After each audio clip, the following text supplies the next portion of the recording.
One aspect that I think is really important to note is that the movement that we saw in the field of medicine in general, really reconsidering and questioning our practices related to how we think about race and medical algorithms, began years before.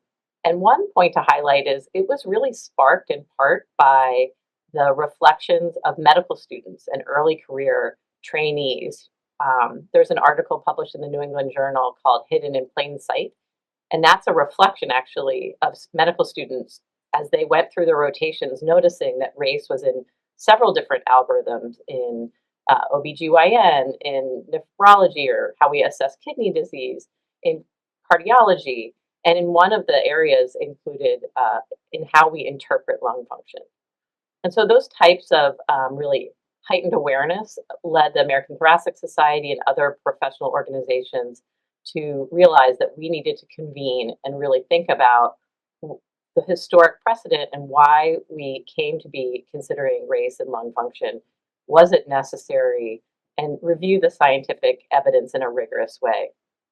And those publications are the aggregate and the communication reflecting several years really of dialogue and of review of the scientific evidence. And as you've mentioned, the conclusion of these bodies of work was that the recommendation was to no longer include race in how we interpret lung function. Is there some evidence for longer, more chronic effects of wildfire exposure?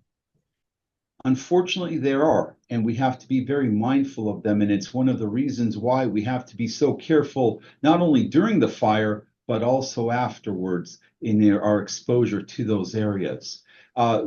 The lungs are the most obvious area where we can see long-term effects. It can cause prolonged issues with asthma, prolonged damage to the lungs that can cause long-term problems with lung capacity, or it can exacerbate other lung disease as well.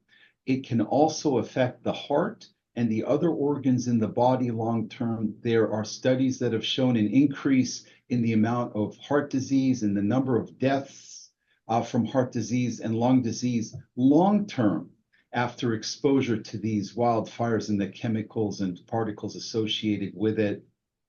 Increased risk of problems with pregnancies moving forward, and unfortunately also an increase in the prevalence and incidence of cancer after exposure to the wildfires and those chemicals as well. So it is a long-term issue, and people have to take that very seriously when they go back to areas where these fires have occurred. Previously, the age started at age 55 with a 30 pack year history of smoking.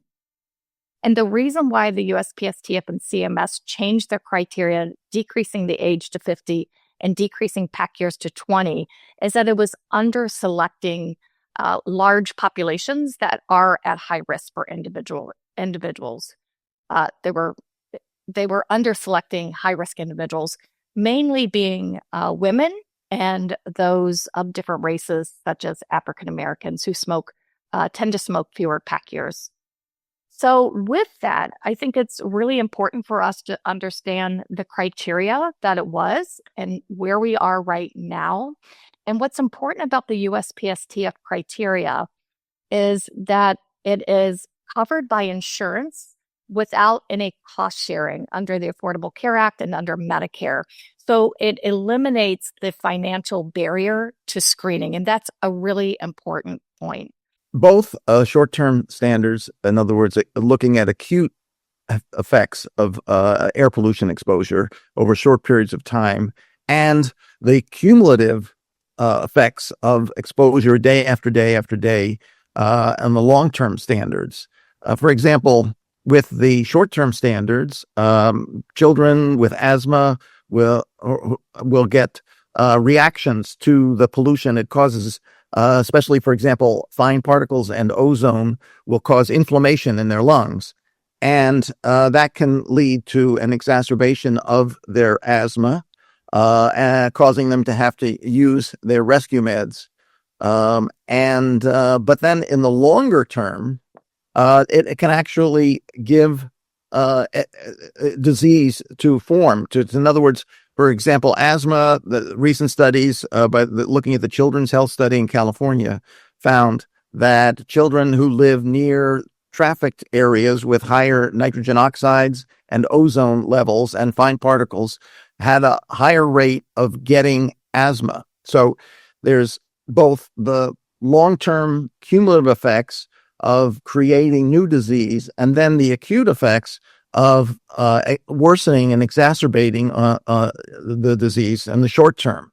The major goal of GOLD is basically distill whatever information we have from clinical trials and the best epidemiologic, pathophysiologic evidence that we have, and make it clinically relevant for someone who's seeing patients that they can adopt those recommendations. And when the ABCD classification first came out, it was always based on patient symptoms, with the severity of symptoms being an important factor, the threshold, and also the presence of exacerbations, whether more frequent, moderate, or severe. And the way the 4 quadrants work with ABCD was the more symptoms you had would drive you to the right, so C and D, and the more exacerbations that you had would drive you towards north, more towards C and D. And in reality, there's very few patients that have less symptoms that have frequent or severe exacerbations. So that C group became very small and always was. So in light of that, trying to make things focused on what's most important for the patient, we thought it was most important to grade the symptoms, and if you had moderate or severe exacerbations, regardless of your symptomatology, that would be captured by just labeling that group one group, which was E.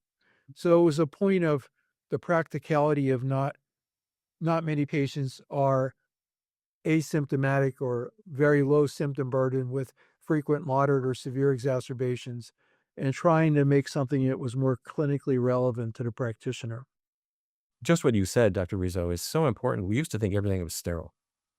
I'm sorry to tell you, though, the gut is not sterile, the lungs are not sterile, and perhaps most worrisome of all, the brain is not sterile. We started seeing over the past 15, 20 years that our problem was just lack of the ability to detect small organisms. Now with PCR and other mechanisms, we can see viruses in the brain. Herpes viruses are very common in the trigeminal cells. Then from there they migrate into the brain. So that's what we have to live with. But if our diet is a healthful diet, we are selected for good immunity and for hopefully casting out the more pathogenic microorganisms. When there are events like in Lahaina or in with Tropical Storm Helene in North Carolina, healthcare professionals are often dealing with their own disasters. And so how do you mobilize people who are already dealing with their own personal disasters to care for the injured and the sick? And so all of this has to be thought of and really approached in a very deep way before a disaster happens. And that means not just keeping those conversations within the 4 walls of your institution, but branching out and talking to community organizations, talking to local and state government and even regional consortia, because it's, it really is something that, as you can imagine, there's so many levels of complexity. So yes, that resilience does have to do with the buildings and with talking with engineers and architects in advance, but there's so much more to it than that, and it really is worthwhile putting in the effort up front. There have been some estimates because I know that all health systems, not just now, but for years, many are operating on shoestring budgets. But there really is an economic argument to a lot of this. There are some estimates that hospital damages from extreme weather can range from about $600,000 up to $2 billion. And the World Health Organization actually estimates that for retrofitting, you could invest as little as 1% of the value of the hospital and possibly protecting up to 90% of a hospital's assets. So it really is important from an investment perspective to think about resilience in that lens as well.